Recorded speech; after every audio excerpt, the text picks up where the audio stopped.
YouTube, welcome back to the channel. Today is Thursday, September the 16th, 2021, and I hope you all are safe and healthy. And for today's build video, I'm going to be showing you guys what I like to call Eagle Strike. Now this build is mostly for PvE, but it can be viable in PvP as well if you play your cards right. The reason I like this build a lot is because it doesn't use the Fox's Prayer and the Contractor's Gloves like most builds you see nowadays. You know what? Let's get into the video, guys. YouTube, roll the clips.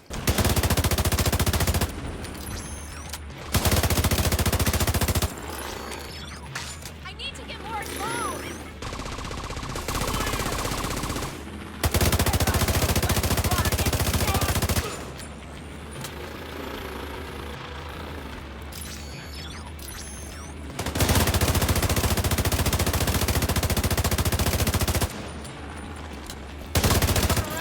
Pull back now. Get away. Armor hostile detected.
Engaging landmark.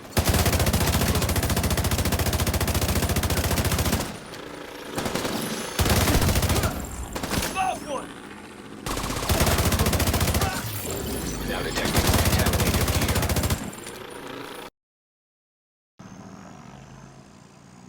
Here we come.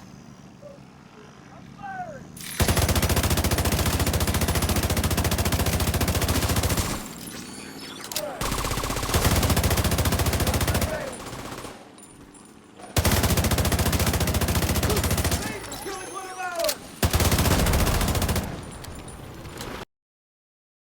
Okay guys, I hope y'all enjoyed the gameplay. Nothing fancy.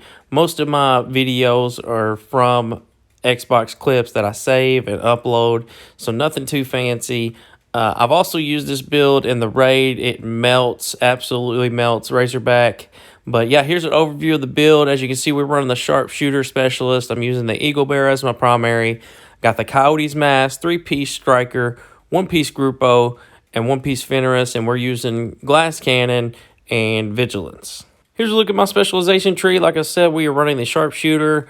The reason I'm running the Sharpshooter is for the accuracy and the stability that you get. You guys may choose to run something different. Gunner for the armor on kill would be great. Firewall is always viable no matter what build you're running. But yeah, guys, I chose the Sharpshooter.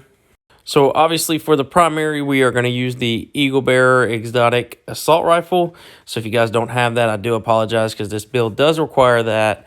I'm not going to read the talent because if you do have it, you probably more than likely already know what this does.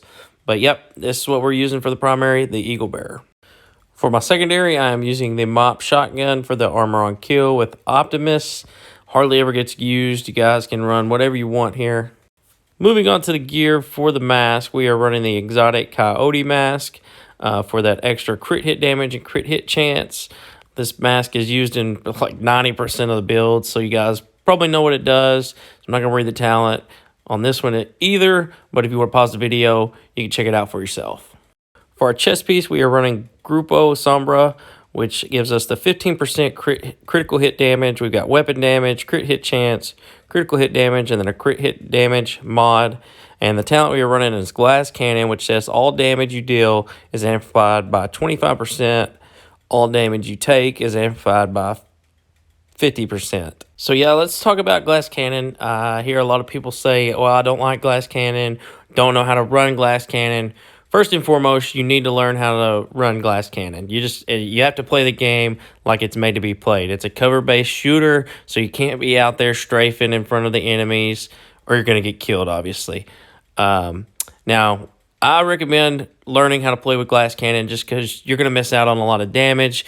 But if you just absolutely hate Glass Cannon, Obliterate will work just as well, not just as well, but Obliterate is another great option that you guys can run. All right, moving on to the holster, we are running our first piece of Strikers. We've got weapon damage and crit hit chance. For the knee pads, this is our second piece of Strikers, which is going to give us 15% weapon handling. I've got weapon damage and critical hit damage. For the gloves, this is our third and final piece of Strikers, which is going to give us the 15% rate of fire. We've got weapon damage and critical hit damage rolled onto these. And last but not least, for the backpack, we are running one-piece Fenris, which gives us 10% assault rifle damage. We've got weapon damage, critical hit chance, critical hit damage, and then a critical hit damage mod on this. And for the talent, we are running Vigilance, which says increases total weapon damage by 25%. Taking damage disables the buff for 4 seconds. For our skills, you're going to want to run a Reviver Hive because you are going to go down when you're running Glass Cannon. It's just bound to happen, guys. So I definitely recommend running a Reviver Hive. For the second skill, I use the Striker drone to draw aggro from the NPCs and kind of keep their attention away from me. Another great option would be the decoy, but it's totally up to you guys on this second skill. Taking a look at the stats, as you can see, we are rocking 44 critical hit chance and 169 critical hit damage. Now, that's kind of low on critical hit chance, but that is without the Coyote buff. Once you get that Coyote buff, the Glass Cannon buff, and Vigilance all combined with the Eagle Bearer, guys, you're going to absolutely melt. And that's going to do it for today's build video. I hope you guys enjoyed it. If you did, be sure to smash that like button, leave me a comment, subscribe for more content, and as always, guys, we'll see you in the next video.